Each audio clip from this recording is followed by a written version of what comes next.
Hey guys, welcome to Nowadays. நம்ம வந்து investment பற்றி பேசும்போது நிறைய பேர் சொல்லுவாங்க, நீ வந்து ஸ்டாக் மார்க்கெட்லலாம் இன்வெஸ்ட் பண்ணாத, மியூச்சுவல் ஃபண்டில் இன்வெஸ்ட் பண்ணு. ஒரு சிலர் வந்து மியூச்சுவல் ஃபண்டு கூட ரிஸ்க்காக இருக்கும், நீ இண்டெக்ஸ் ஃபண்டில் இன்வெஸ்ட் பண்ணுன்னு சொல்லுவாங்க. ஸோ உங்களுக்கு ஒரே கன்ஃபியூஷனாக இருக்கும். ஓகே, இண்டெக்ஸ் ஃபண்டுன்னு சொல்கிறாங்க, மியூச்சுவல் ஃபண்டுன்னு சொல்கிறாங்க, இதுக்கு ரெண்டுத்துக்கும் என்ன டிஃப்ரென்ஸ்ன்னு உங்களுக்கு வந்து ஒரே கன்ஃபியூஷனாக இருக்கும், என்ன பண்ணுறதுன்னு தெரியாது.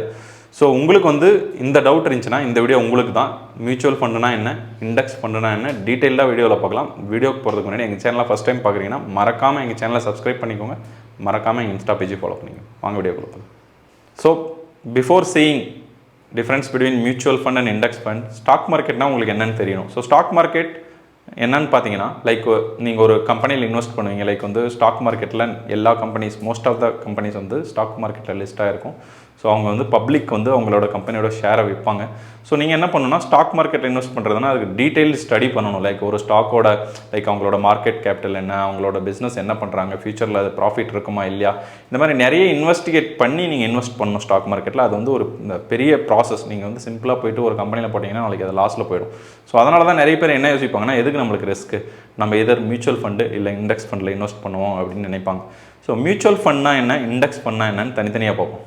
ஸோ ஃபஸ்ட்டு மியூச்சுவல் ஃபண்ட்னா என்னன்னு பார்த்தீங்கன்னா, ஒரு ஃபண்ட் மேனேஜர் வந்து உங்களோட ஃபண்டை மேனேஜ் பண்ணுவாங்க. அவங்க என்ன பண்ணுவாங்கன்னா, உங்ககிட்ட வாங்குற அமௌண்ட்டை வச்சு, உங்ககிட்ட வாங்குற அமௌண்ட் மட்டும் இல்லை, நிறைய பேர் வந்து அந்த மியூச்சுவல் ஃபண்டில் இன்வெஸ்ட் பண்ணுவாங்க. அந்த அமௌண்ட்டை வச்சு அவங்க வந்து ஒரு பர்டிகுலர் ஷேர்ஸ் வாங்குவாங்க. லைக் ஒரு சப்போஸ் ஒரு மியூச்சுவல் ஃபண்ட் இருக்குன்னா அவங்க ஒரு 10 ஷேரில் இன்வெஸ்ட் பண்ணுவாங்க. அந்த 10 ஷேர்லையுமே ஒரு குறிப்பிட்ட பர்சன்டேஜ், லைக் ஒரு ஷேர் வந்து ஒரு 10-15% இருக்கும், ஒரு ஷேர் வந்து கொஞ்சம் அதிகமாக இருக்கும். எந்த கம்பெனி எப்படி க்ரோ ஆகுன்றதை அனலைஸ் பண்ணிட்டு அவங்க வந்து உங்களோட ஃபண்டை மேனேஜ் பண்ணுவாங்க. இதே இண்டெக்ஸ் ஃபண்ட்னா என்னன்னு பார்த்தீங்கன்னா, லைக் நம்மளோட மார்க்கெட் இண்டெக்ஸ் நிஃப்டி 50 இண்டெக்ஸ் இருக்குது. அதே மாதிரி யூஎஸில் பார்த்தீங்கன்னா S&P 500 இண்டெக்ஸ் இருக்குது. ஸோ இந்த மாதிரி இண்டெக்ஸ் ஃபண்டில் அவங்க டிஃபால்ட்டாக ஒரு டாப் 50 கம்பெனிஸில் இன்வெஸ்ட் பண்ணிடுவாங்க. அது மோஸ்ட்லி வந்து பார்த்தீங்கன்னா பேசிவாக மேனேஜ் பண்ணுவாங்க. அதே மாதிரி மியூச்சுவல் ஃபண்டை வந்து ஆக்டிவாக மேனேஜ் பண்ணுவாங்க. மியூச்சுவல் ஃபண்டுக்கும் இண்டெக்ஸ் ஃபண்டுக்கும் இன்னொரு டிஃப்ரென்ஸ் பார்த்தீங்கன்னா எக்ஸ்பென்ஸ் ரேஷியோ. மியூச்சுவல் ஃபண்டோட எக்ஸ்பென்ஸ் பார்த்தீங்கன்னா அதிகமாக இருக்கும், அதனால் உங்களுக்கு வந்து நிறைய சார்ஜ் பண்ணுவாங்க, மெயின்டெனன்ஸ் சார்ஜ் நிறைய பண்ணுவாங்க. அதேமாதிரி இண்டெக்ஸ் ஃபண்டுக்கு பார்த்தீங்கன்னா எக்ஸ்பென்ஸ் ரேஷியோ கம்மியாக இருக்கும். ஏன்னா மியூச்சுவல் ஃபண்டு ஒரு ஃபண்ட் மேனேஜர் ஆக்டிவாக மேனேஜ் பண்ணணும். சப்போஸ் அவர் வந்து ஒரு பர்டிகுலர் ஸ்டாக்ஸை பிக் பண்ணுறாருன்னா அந்த ஸ்டாக்ஸை மானிட்டர் பண்ணிகிட்டே இருக்கணும். அந்த சப்போஸ் அது நாளைக்கு வந்து அந்த ஸ்டாக்கோட வேல்யூ குறைய போதுன்னா அது வந்து ஒரு பர்டிகுலர் லைமில் வந்து அவங்க விற்றுட்டு வேறு ஸ்டாக்கை வந்து அந்த மியூச்சுவல் ஃபண்டில் ஆட் பண்ணணும். ஸோ இந்த மாதிரி வந்து ஆக்டிவாக பண்ணுறதுனால அதோட எக்ஸ்பென்ஸ் ரேட் அதிகமாக இருக்கும். இண்டெக்ஸ் ஃபண்ட் பார்த்தீங்கன்னா அவங்க வந்து ஜஸ்ட் மார்க்கெட்டோட நிஃப்டி 50 இண்டெக்ஸோ இல்லை S&P 500 இண்டெக்ஸோ ஃபாலோ பண்ணி அதில் டாப் கம்பெனிஸ் என்னவோ அதை வந்து ஆட்டோமேட் பண்ணிவிடுவாங்க. அதில் வந்து மோஸ்ட்லி பார்த்தீங்கன்னா ஆக்டிவாக மேனேஜ் பண்ண மாட்டாங்க, அதனால் காஸ்ட்டும் கம்மியாக இருக்கும். அடுத்தது வந்து பர்ஃபார்மன்ஸ் வைஸாக எது பெட்டராக இருக்கும்னு பார்த்தீங்கன்னா, மியூச்சுவல் ஃபண்ட்ஸ் கண்டிப்பாக பெட்டராக இருக்கும். ஏன்னா வந்து அவங்க இண்டிவிஜுவல் ஸ்டாக் பிக் பண்ணுவாங்க. எது வந்து ஒரு வருஷத்தில் நிறைய ரிட்டர்ன்ஸ் கொடுக்க போகுதுன்றது பார்த்து பிக் பண்ணுவாங்க. ஒரு வருஷத்தில் இல்லை ஒரு 5 இயர்ஸ் டவுன் த லைன் எவ்வளோ ப்ராஃபிட் கொடுக்கும்னு பார்த்து அவங்க டிசைட் பண்ணுவாங்க. ஸோ மியூச்சுவல் ஃபண்ட்ஸ் கொஞ்சம் அதிகமாகவே ப்ராஃபிட் கொடுக்கலாம்.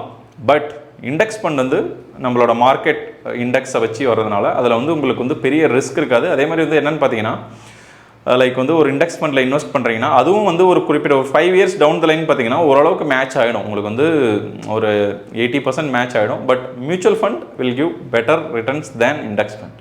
நெக்ஸ்ட்டு ரிஸ்க் வந்து எதில் அதிகமாக இருக்கும்னு பார்த்தீங்கன்னா, ரெண்டுத்துலையுமே ரிஸ்க் இருக்குது. பட் மியூச்சுவல் ஃபண்டில் கன்சிடரபுளாக அதிகமான ரிஸ்க் இருக்கும். ஏன்னா வந்து உங்கள் ஃபண்ட்ஸ் வந்து ஒரு ஃபண்ட் மேனேஜர் அவர் டிசைட் பண்ணுற ஒரு ஸ்டாக்கில் இன்வெஸ்ட் பண்ணுவார். அது சப்போஸ் நாளைக்கு அந்த ஸ்டாக் வந்து வேல்யூ குறைஞ்சின்னா உங்களோட இதுவும் இம்பேக்ட் ஆகும், லைக் உங்களோட இன்கமும் இம்பேக்ட் ஆகும், ப்ராஃபிட் இம்பேக்ட் ஆகும். அதே மாதிரி இண்டெக்ஸ் பார்த்தீங்கன்னா just it will follow the market ups and downs. So ஜென்ரலாக பார்த்தீங்கன்னா இண்டெக்ஸோட மார்க்கெட் அப்ஸ் அண்ட் டவுன்ஸ் வந்து அந்த அளவுக்கு இம்பேக்ட் ஆகாது.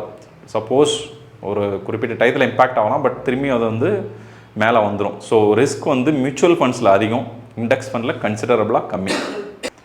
ஸோ இதெல்லாம் தாங்க மேஜர் டிஃப்ரென்ஸ் இண்டெக்ஸ் ஃபண்டுக்கும் மியூச்சுவல் ஃபண்டுக்கும். ஸோ உங்களுக்கு வந்து இந்த கன்ஃபியூஷன் கண்டிப்பாக கிளியர் ஆகிருக்கும்னு நினைக்கிறேன். வேறு ஏதாவது கொஷின்ஸ் இருந்துச்சுன்னா நீங்கள் கமெண்ட் செக்ஷனில் கேளுங்க, நாங்கள் ஆன்சர் பண்ணுறோம்.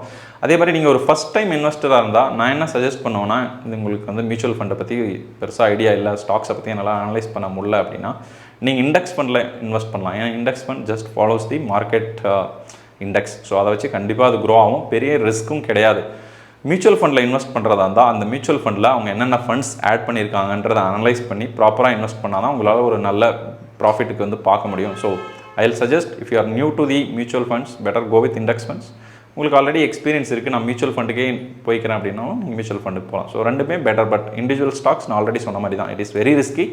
நீங்கள் நிறைய ஒரு கம்பெனி பற்றி இன்வெஸ்டிகேட் பண்ணி அந்த கம்பெனி வந்து ஹிஸ்ட்ரி பார்த்து, அந்த கம்பெனி வந்து ஒரு லார்ஜ் கேப்பா மிட் கேப்பான்னு பார்த்து, இந்த மாதிரி நிறைய விஷயங்கள் நீங்கள் அனலைஸ் பண்ணி தான் ஸ்டாக் மார்க்கெட்டில் இன்வெஸ்ட் பண்ண முடியும். ஸோ நீங்கள் இனிஷியல் இன்வெஸ்டராக இருந்தால் better go with either index fund or mutual fund, but preferred is index fund. So இந்த வீடியோ பிடிச்சிருந்துச்சுன்னா மறக்காமல் லைக் பண்ணிக்கோங்க, சப்ஸ்கிரைப் பண்ணிக்கோங்க, மறக்காமல் அந்த பெல் ஐக்கான் அழுத்திக்கோங்க. Bye from நாடோடிஸ்.